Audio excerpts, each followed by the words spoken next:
2장 1절부터 4절까지입니다. 신약성경 188쪽입니다. 사도행전 2장 1절부터 4절까지만 읽겠습니다. 사도행전 2장 1절부터 4절까지 다 같이 읽겠습니다. 오순절 날이 이미 이르매 그들이 다 같이 한 곳에 모였더니 호련히 하늘로부터 급하고 강한 바람 같은 소리가 있어 그들이 앉은 온 집에 가득하며 마치 불의 혀처럼 갈라지는 것들이 그들에게 보여 각 사람 위에 하나씩 임하여 있더니 그들이 다 성령의 충만함을 받고 성령이 말하게 하심을 따라 다른 언어들로 말하기를 시작하니라. 아멘. 영어 동식 통역사에 합격한 아나운서가 방송 인터뷰에서 한 말입니다. 그는 영어 동식 통역사 시험 전에는 이제 아나운서 일을 하고 있었는데 그는 출근하여 일을 하는 시간을 제외하고는 항상 영어 방송을 틀어놓고 귀를 기울여 들으면서 일상생활을 했습니다. 새벽이나 밤이나 가리지 않고 영어 방송을 틀어놨기 때문에 가족들로부터 구박을 받았습니다. 동생은 또 알아듣지 못하는 이 영어 방송을 시끄럽게 그렇게 틀어놓는다고 짜증을 많이 부렸습니다. 그런데 영어 동시 통역사 시험에 합격하고 나니까 그러한 말들이 사라졌습니다. 이제는 마음 놓고 영어 방송을 들을 수 있게 되었다고 합니다. 사람들은 타인의 사정을 잘 알지 못하고 판단하고 반응할 때가 많습니다. 대부분 자기 중심적으로 판단하고 반응하기 때문에 당사자에게는 불편하고 당혹스럽게 느껴질 때도 있습니다. 우리가 그리스도인으로 산다고 하는 것, 이 일이 영적 세계에 대해서 알지 못하는 사람들에게는 풀리지 않는 그런 의문으로 보일 수가 있습니다. 우리는 일주일 내내 일에 쫓겨 쉴 시간도 제대로 갖지 못하면서 주일 되면은 바쁘게 그렇게 하루를 지냅니다. 먼 곳에 있는 분들은 일찍도 교회에 출석하기 위해서 평일과 다름없이 준비하고 그리고 나와야 됩니다. 교회에서 예배하고 또 여러 가지 봉사하는 일에 바쁘게 하루를 지내기도 합니다. 이런 우리를 세상 사람들이 과연 이해할 수 있겠습니까? 이해하지 못합니다. 세상 사람들은 휴일이 되면은 어디 밖에 나간다든가 또 술이나 유흥으로 인생을 즐기고 그런 것들이 바로 자기 자신을 즐겁게 하는 인생에 누릴 수 있는 최고의 기쁨으로 알고 있습니다. 그런데 우리 그리스도인들은 술은 입에도 대지 않고 또 그래서 외식 자리 있으면 되도록이면 피하려고 하고 그러면서도 얼굴에는 웃음이 떠나지 않는 그런 사람들이 세상 사람들이 보기에는 참 미련하고 답답한 사람들이다 이렇게 생각할 수 있습니다. 사람들은 한 푼 두 푼 모아서 당장 오늘 쓸 돈도 모자란다 이렇게 아우성입니다.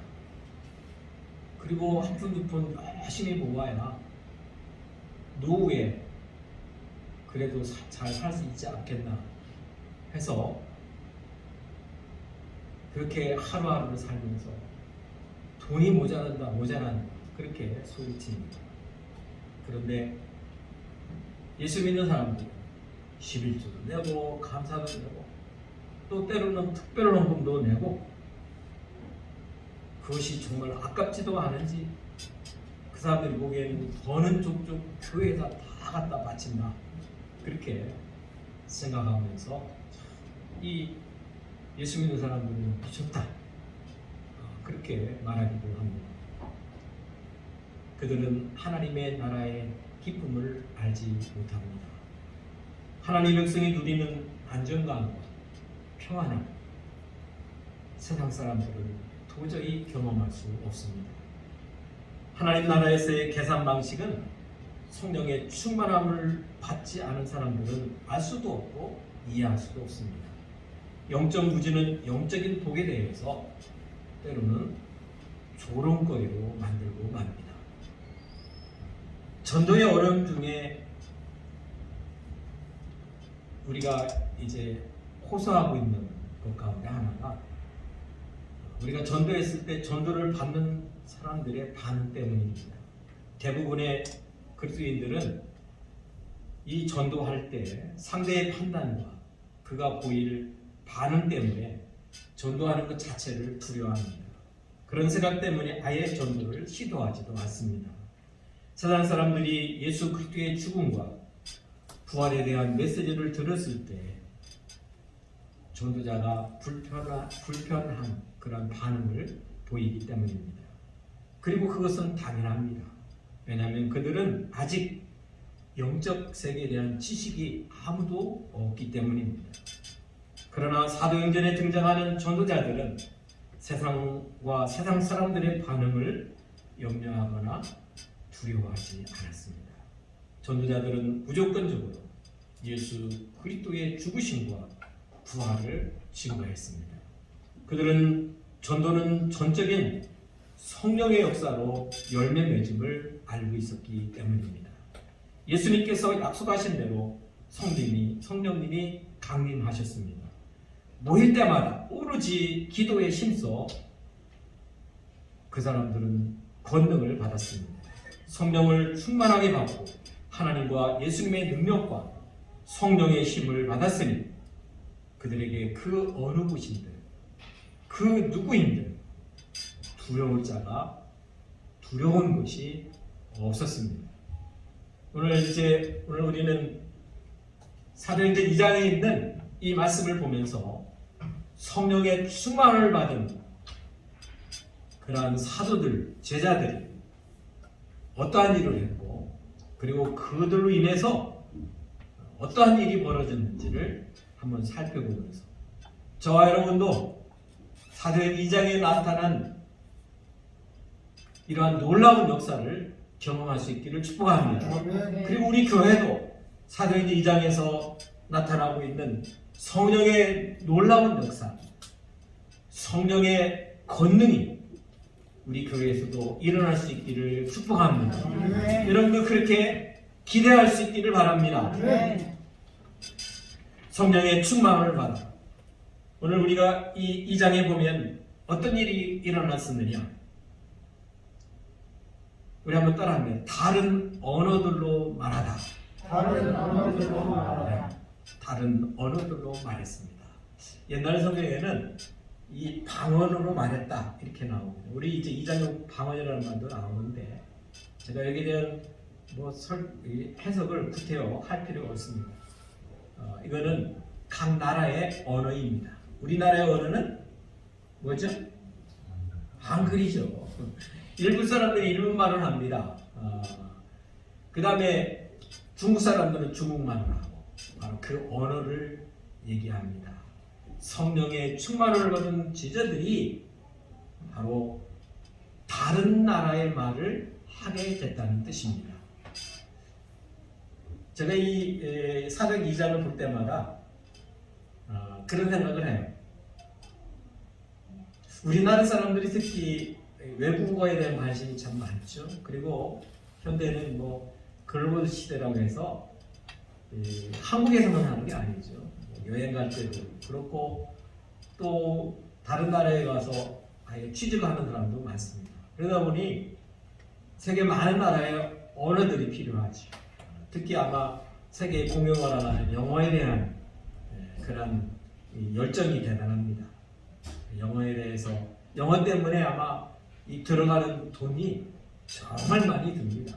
아이들 어릴 때부터 영어 과외시키고 학원 보내고 이렇게 하는 게 많이 드는데 사도행전 2장을 보면서 늘 생각하는 것은 이 성령 충만을 받아서 하나님께서 인류 역사에 단 한 번 있었던 이 역사인데 이러한 날이 우리에게 오면 그날은 언제인가? 예수 그리스도가 오시는 그날이 될 겁니다. 그날이 되면 하나님의 통치하는 그 나라에서 영어 배울 일도 없고 중국어 배울 일도 없을 겁니다. 하나님께서 다 통하게 하실 줄 믿습니다. 고대 이스라엘 이 절기 가운데 오순절 절기는 이스라엘의 그 절기, 유월절 절기, 그 다음에 오순절 절기, 그 다음에 장막절 절기, 초막절이라고 하죠. 이 3대 절기 가운데 중간에 있는 절기입니다. 이날은 처음 곡식의 낫을 댄 날부터 이제 50일째 되는 날을 그래서 50일째 되니까 열을 얘기하죠. 5번의 열을 지난다 해서 오순절이다 그렇게 얘기도 하고 또 7일씩 7번을 지낸 다음 날이기 때문에 77절이라고 그렇게 부르기도 하는 날입니다. 어쨌든 그날 세계에서 흩어져 살고 있는 이 유대인들이 이스라엘 백성들이 혈통적인 이스라엘 백성들도 그렇고 또 이방인들이지만 유대교로 개종한 많은 사람들이 예루살렘으로 모여서 첫 추수를 이제 끝마치는 그날에 하나님께서 주신 그 은혜에 감사하고 하나님께 제사를 드리는 그날이 바로 오순절인데 그날이 되면 예루살렘에는 각국에서 온 많은 사람들이 모여 있었습니다. 예수님은 이제 그날이 얼마 남지 않은 그때에 승천하시면서 제자들에게 그리고 사도들에게 자신의 승천을 바라고 있는 사람들을 향해서 예루살렘을 떠나지 말고 아버지께서 약속하신 것을 기다리라 그렇게 분부했습니다. 예수님의 분부하심을 들은 120명의 무리는 마가의 다락방에 모였습니다. 그리고 한 마음으로 기도했습니다. 오순절에도 모였습니다. 그들이 모여있는 곳에 예수님께서 분부하실 때 언급하신 아버지의 약속하신 성령이 임했습니다. 그때 성령이 임함으로 나타난 결과를 세 가지로 증언하고 있습니다.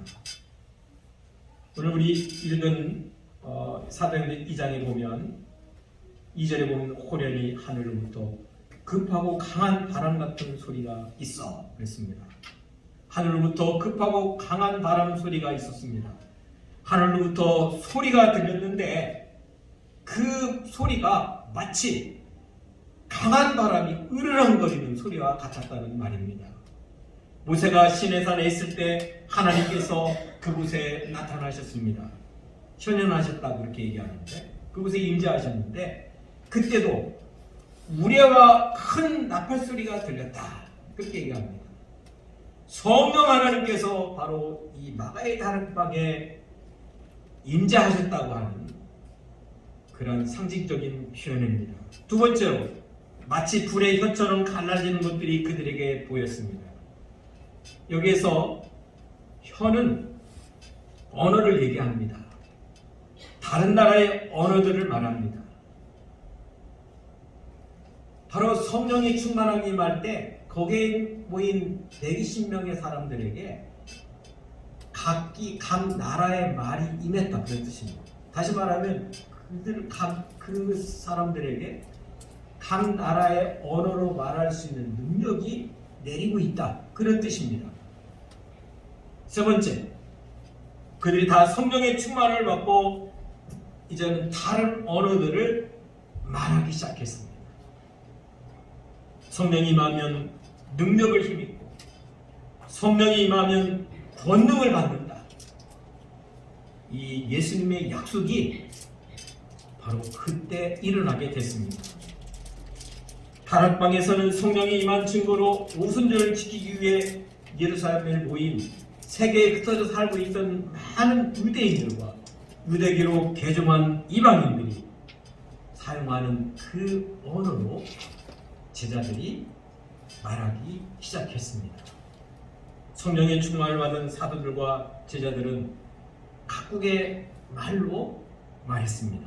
그러자 천하 각국에서 이 오순절을 지키기 위해서 예루살렘에 모인 이 유대인과 유대교에 들어온 사람들이 각기 자신들의 말, 자신이 쓰고 있는 말로 이 사람들이 말을 하니까 큰 충격을 받습니다. 그래서 2장 7절에 보니까 정신을 잃을 정도로 그들이 충격을 받았다고 했습니다. 여러분 생각해 보십시오.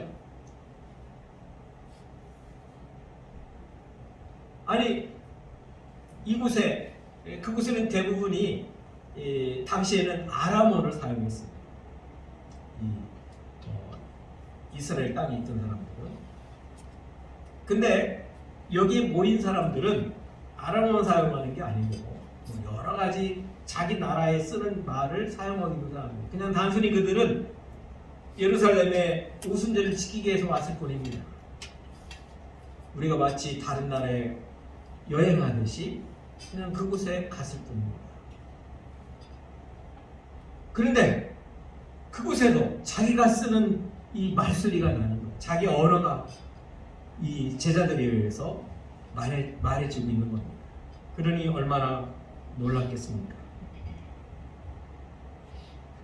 우리가 살고 있는 현 시대는 아마 우리 대한민국 역사상 우리 반말년, 5천년 역사 그렇게 얘기하는데 이 역사 가운데 이 세계에서 가장 이 한국의 위상이 높은 시대에 살고 있습니다. 그러니 우리가 참 복받은 사람들입니다. 그래서 한국을 좋아하는 외국인들이 많습니다. 그들이 한국을 좋아하게 된 이유가 다양하죠. 한국의 경제적 위상, 소위 말하는 K-팝, K-컬처, 문화 여러 가지 이유 때문에 한국을 좋아하게 되고 있습니다. 그러다 보니까 이 세상에 한국어를 잘하는 사람들도 있습니다. 외국인 가운데, 우리나라 사람이 아닌 사람 가운데 한국어를 잘하는 사람도 많습니다. 해외여행 중에 보면은 일반 가게나 상점에서 간단한 한국어, 물건을 팔기 위해서 하는 말이긴 하지만 그 말을 듣는 것은 이제 쉬운 일이 됐습니다. 그러나 때로는 한국어를 잘하는 사람을 만나면 참 놀랐습니다. 바로 이 예루살렘 모였었던 천하 각국에서 온 그러한 유대인들과 유대인 개종한 이러한 사람들이 놀랄 수밖에 없는 일이었습니다. 전혀 예상하지 못했던 일이 그곳에서 들렸으니 얼마나 좋겠습니까?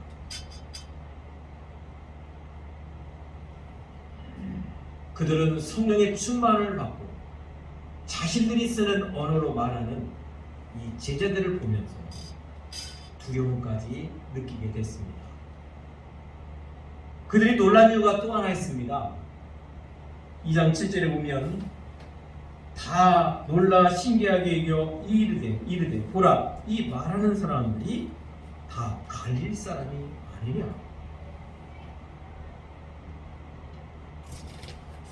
우리가 갈릴리 하면은 당시에는 이 교육 수준이 좀 낮은 곳으로 그렇게 알려져 있습니다. 그리고 이상하게도 이 갈릴리 지역이 그 고향인 이 사람들은 당시에 이스라엘 백성들이 이제 일부 쓰고 있었던 히브리어라든지 그 다음에 일반 대중들이 쓰고 있는 아람어가 좀 약했다고 알려져 있습니다. 그리고 아람어 발음 가운데 그 몇 가지 내지 못하는 말이 그들에게는 있었다고 알려져 있습니다. 그런데 그들이 무창하게 그렇게 언어에 약한 사람들이라고 생각했는데 무창하게 자기 말로 자기가 쓰는 말로 이 말을 하고 있으니 얼마나 놀랐겠습니까? 제자들이 이제 이렇게 성령의 충만을 받고 각국의 언어로 말했다는 사실은 어떤 의미가 있습니까? 이제 세계를 향한 복음 전파가 이루어질 것이다 라고 하는 것을 예표하고 있습니다. 복음이 각 나라 말로 세계에 전파될 것을 미리 보여줍니다. 결국 성령의 권능으로 땅끝까지 예수의 증인이 되어서 주님의 명령을 수행하게 됩니다. 사도행전은 다락방에서 성령의 충만을 받은 제자들이 그 일을 수행하고 있음을 기록하고 있습니다. 우리 한번 또 따라합니다. 성령의 충만을 받아서 어떤 일이 일어났느냐? 우리 한번 따라합니다. 복음을 선포하는 베드로. 복음을 선포하는 베드로. 다시 한번 따라합니다. 복음을 선포하다. 복음을 선포하다. 베드로가 그 일을 하게 됩니다. 성령이 충만을 받고 제자들은 천하각국의 언어로 하나님의 큰 일을 말합니다. 제자들의 전도에 각국에서 온 사람들은 놀라고 당황했습니다. 그래서 이들은 이 어찌된 일이냐 그렇게 소리쳤습니다. 어떤 이들은 조롱하면서 그들이 세술에 취하겠다 이 말도 합니다. 성령이 충만한 제자들이 각국 나라의 말로 전도하는 말을 들은 사람 중에는 영적 통찰력이 결여된 사람들도 있었습니다. 이는 마치 어떤 사람 같으냐, 이 구약성에 보면 사무엘상에 보면은 한나가 성전에서 수십 년 동안 살면서 열심히 기도했죠. 성령이 충만해서 기도하고 있을 때 엘리 선지자가 한나에게 뭐라고 했습니까? 쉬어 있지 말고 포도주를 끊으라 그렇게 얘기했어요. 이렇게 성령이 충만하여 기도하는 이 한나의 모습이 영적으로 좀 둔해진 이 엘리 제사장에게는 술 취한 것 같이 보였던 것 같아요. 마치 영적으로 둔감한 이 오순절날에 예루살렘에 모였던 사람 가운데에는 성령이 충만해서 하나님의 역사를 일으키고 있는 복음을 전하는 제자들과 베드로 사도들을 하면서 세술에 취했다라고 조롱하고 있습니다.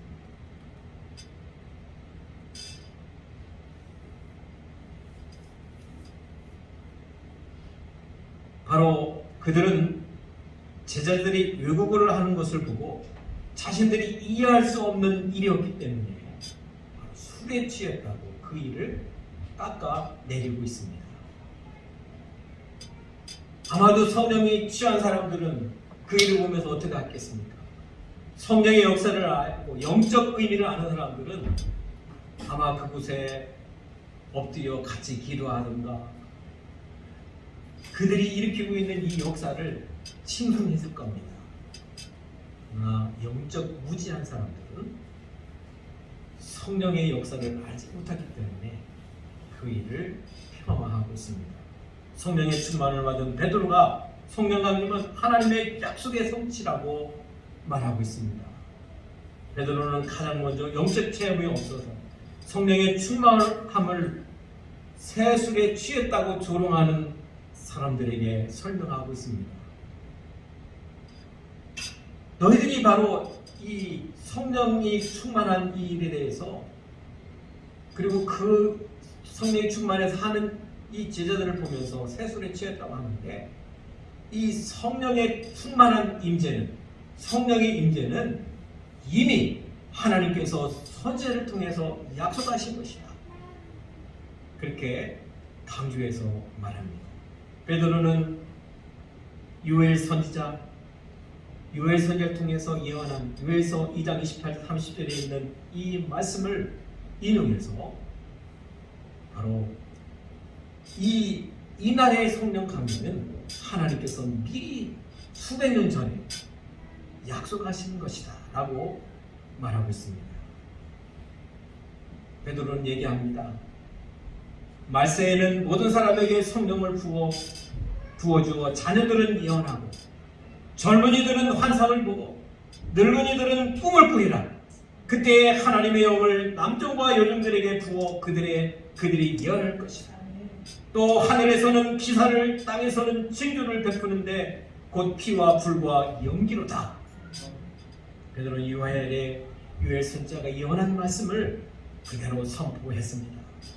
또한 오순절의 성령강림은 예수님께서 약속한 것이 성취된 것이다. 그리고 그 말도 크게 외쳤습니다. 우리 33절 같이 한번 보겠습니다.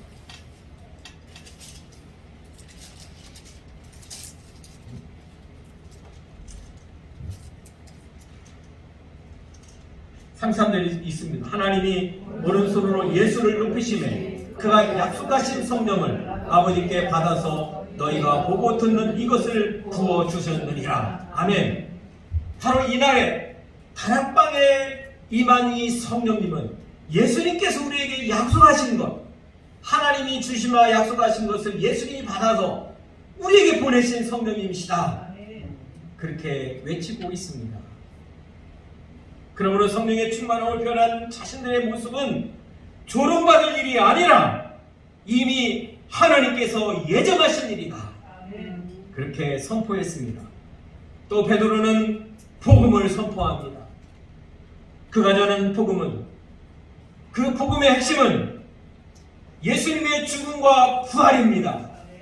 우리가 지난주에도 이 새로운 사도 마띠아를 택할 때 그 기준이 있었죠. 그리고 그가 무엇을 전해야 되느냐? 예수님의 죽으심과 부활을 전해야 된다. 그것을 위해서 우리는 새로운 사도를 선택해야 된다. 그렇게 베드로가 제안했습니다. 베드로가 오늘 이 장에 보면 선포한 말씀이 바로 무엇입니까? 예수님의 죽으심과 부활입니다. 먼저 베드로는 이렇게 선언했습니다. 우리 사도행전 2장 21절 같이 읽습니다. 2장 21절입니다. 누구든지 주의 이름을 부르는 자는 구원을 받으리라. 아멘. 이렇게 전제한 다음에 그 예수, 우리가 불러야 될 예수, 그 이름, 우리가 믿어야 될 그 이름, 예수, 그가 누구인가를 베드로는 설교하고 있습니다. 베드로는 예수님은 자신이 하나님이 보내신 구원자이심을 권능과 기사와 표적으로 나타내셨다라고 설명합니다. 예수님은 권능 즉 초자연적이심으로 메시아이심을 이 땅에 있을 때 보여주셨습니다. 기사 즉 놀라움을 주는 이적으로 바로 자신이 구세주이심을 보여주셨습니다. 표적 즉 영적인 진리를 드러내므로써 인류의 구원자임을 예수님은 이 땅에 계실 때 나타내 보여주셨습니다. 그리고 예수님의 죽으심과 부활은 인류 구원을 위한 하나님의 계획과 하나님의 주권이었다고 선포합니다. 예수님의 죽으심은 하나님의 정하신 뜻입니다. 하나님의 내어주신 바 되었기 때문에 예수님은 죽으셨습니다. 예수님의 죽으심은 철저한 하나님의 계획과 예수님의 철저한 순종으로 이루어졌습니다. 예수님의 부활 역시 하나님의 주권 안에 이루어졌습니다. 하나님께서 그를 사망의 고통에서 풀어 살리셨습니다. 그 이유를 그가 사망에 매어 있을 수 없습니다. 이렇게 베드로는 밝히고 있습니다.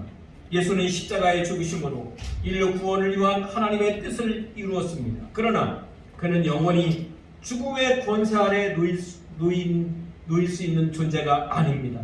그가 죽으심은 자신의 죄 때문이 아니라 인류의 죄 때문에 대신하여 죽었습니다. 그러므로 그는 원죄를 가진 인간과 같은 죽음의 법칙에 굴복될 수 없는 존재입니다. 그는 부활하셔서 자신의 무죄를 증명하셨습니다. 그가 부활하심으로 그를 믿는 자들에게는 죄에 대하여 죽고 하나님을 향하여 살게 되는 능력이 됩니다. 그것을 베드로가 외치고 있습니다. 베드로는 예수님의 죽으심과 부활을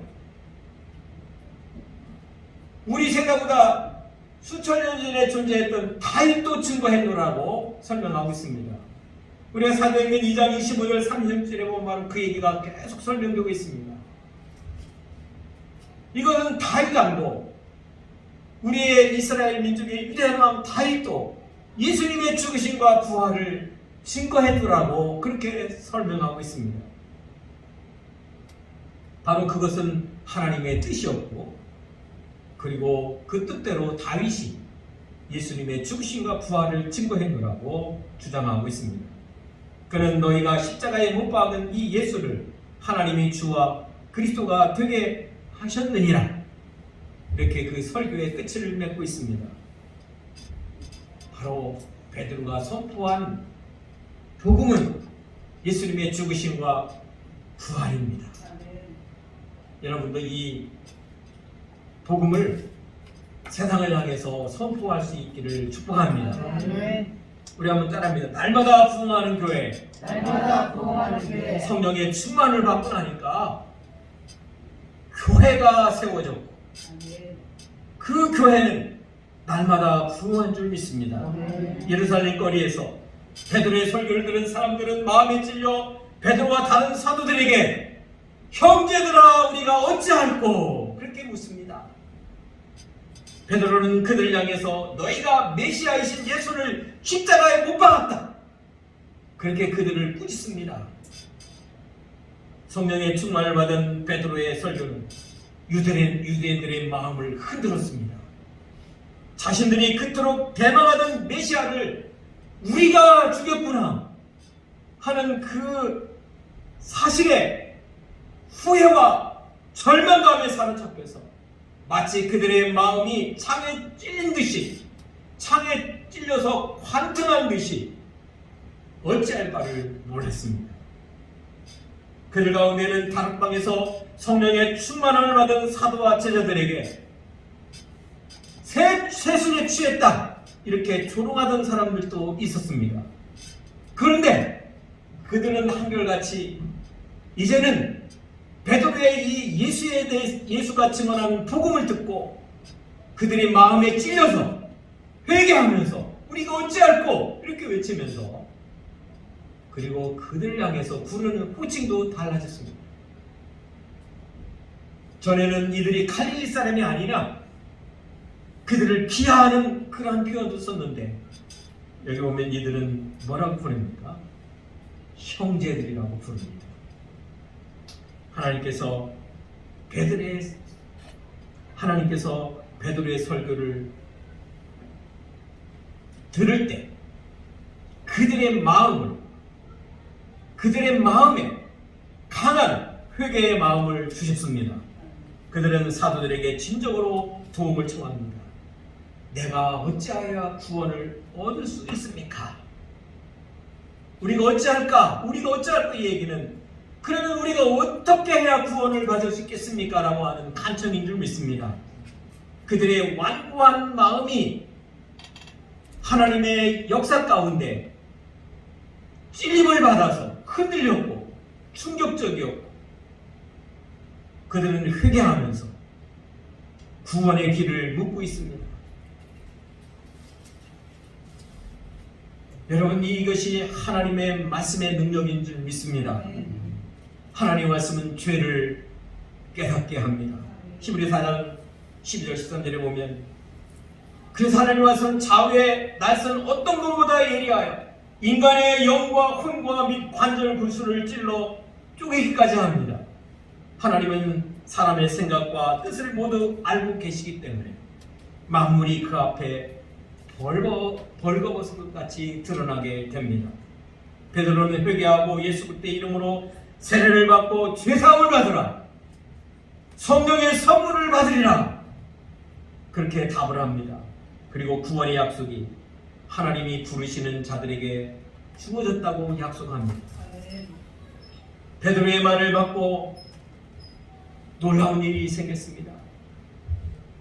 그때 세례받은 사람이 3,000명이나 됐습니다. 이들이 지상에 세워진 첫 교회 예루살렘 교회의 신도가 되었습니다. 당시 예루살렘 교회 신도들은 오로지 네 가지 일에 힘쓰게 됩니다. 그들이 계속해서 힘쓴 네 가지 일은 초대교회의 특징이기도 하고 오늘 우리 현대교회가 본받아야 될 그런 내용인 줄 믿습니다. 첫 번째로 사도들은 신도들에게 진리를 가르쳤고 세례받은 신도들은 사도의 가르침을 받은 일에 전념했습니다. 당시 성령의 충만을 받은 사도들에게는 기사와 표적이 많이 나타났습니다. 성도들은 사도들에게 영적인 두려움까지 갖게 됩니다. 두 번째 그들이 힘쓴 일이 뭡니까? 교제하는 일에 힘썼습니다. 예루살렘 교회 신도들은 같은 신앙 안에서 영적인 교제를 나누고 물질적으로 서로 돕는 일에 힘씁니다. 신도들이 늘 함께 있는 것처럼 모이기를 힘썼습니다. 믿는 사람이 다 함께 있어, 이렇게 우리 성경은 번역했는데 이 얘기는 모이기를 힘썼다는 뜻입니다. 모이는 걸 좋아했습니다. 그들은 모이는 일에 전념했다는 뜻입니다. 우리 교회도 그렇게 되기를 바랍니다. 그렇게 날마다 마음을 같이 해서 성전에 모이기를 힘썼습니다. 초대교회 신도들은 성령 받는 이전에도 성전뜰이나 성전 경내의 한 장소에서 모여 기도하고 찬송하는 일을 열심을 다했습니다. 오순절에 마가에 갈 뻔해서 성령 받기 이전에도 그들은 그런 일들을 많이 했습니다. 그래서 성령 강림 이후에 성전에서 기도와 찬양, 교제하는 일에 힘썼습니다. 또한 초대교회들은 하나님을 찬미했습니다. 신도들은 영적 교제뿐만 아니라 물질 교제도 풍성했습니다. 성도들 사이에는 자신의 소유에 대해서 욕심을 부리는 사람이 없었습니다. 그래서 모든 물건을 서로 통용했습니다.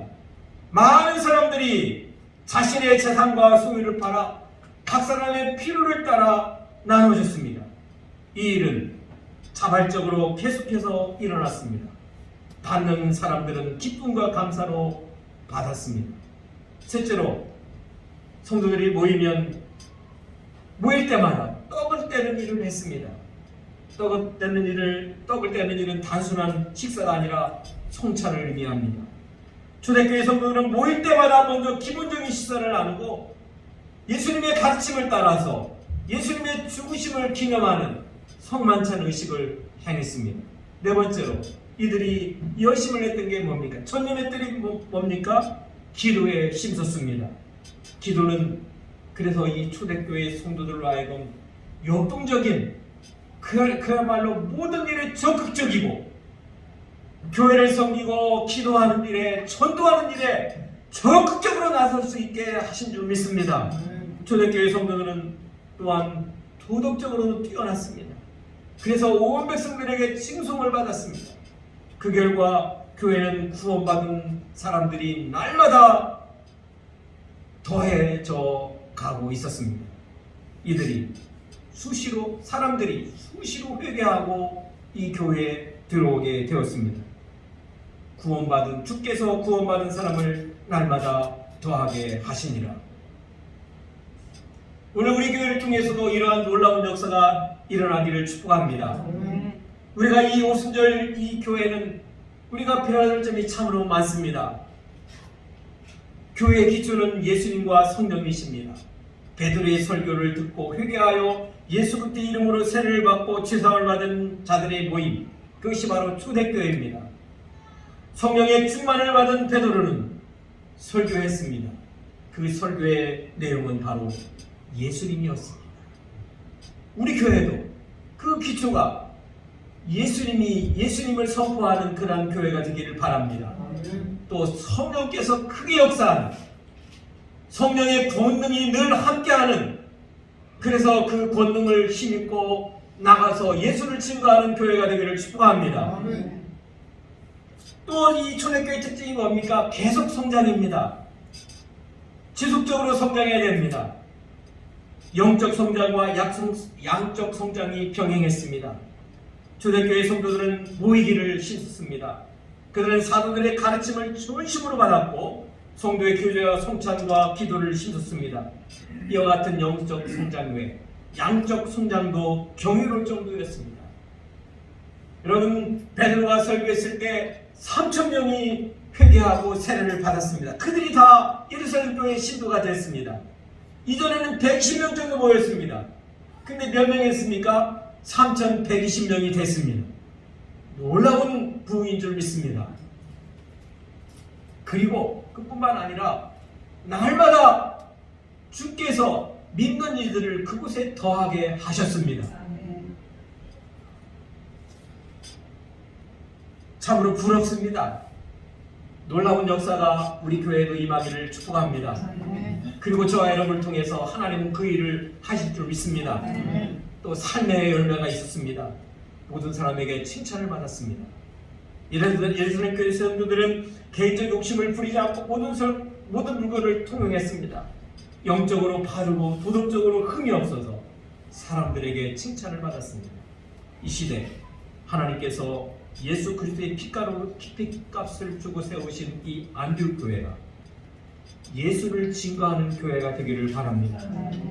성령 충만과 권능을 받은 우리가 예수를 증거할 때 120명에서 3120명 이렇게 양적 성령의 역사가 일어난 이 놀라운 역사가 우리 교회에도 일어나기를 축복합니다. 우리들의 삶이 곧 전도로 이어져서 구원받는 사람이 날마다 더하게 되기를 축복합니다. 사랑하는 아버지 감사합니다. 우리는 오순절 다락방에서 일어난 놀라운 성령의 역사를 봅니다. 성령이 이곳에 임재할 때 사도들과 그곳에 모인 120명의 사람들은 성령의 충만을 받았습니다. 그리고 베드로는 설교하기 시작했습니다. 그리고 사람들은 각 나라의 언어로 예수 그리스도를 증거했습니다. 놀라운 역사가 일어났습니다. 3,000명이나 되는 사람들이 한 번에 회개하고 세례를 받게 되었습니다. 그들이 또 하나님과 예수 그리스도를 증거하는 그 시대의 전도자가 되었고 교회가 된 줄 믿습니다. 또 날마다 믿는 이들이 더하게 되었습니다. 오늘 우리가 이 오순절에 시작된 예루살렘 교회를 바라보면서 또 우리가 그러한 큰 기대를 걸게 됩니다. 하나님께서 역사하시며 성령의 권능을 부어 주옵소서. 우리가 기도할 때마다 응답해 주시고 우리가 예수를 증거할 때마다 열매 맺게 하시옵소서. 우리의 삶이 모든 사람들에게 칭송받는 삶이 되게 하시옵소서. 그래서 우리 안디옥 교회가 영적으로도 부흥한 교회가 되게 하시고 양적으로도 크게 성장하는 교회가 되게 하시옵소서. 오순절 마가의 다락방의 놀라운 역사가 우리의 삶 가운데 우리 안디옥 교회에 함께하여 주옵소서. 예수님의 이름으로 기도하옵나이다. 아멘. 184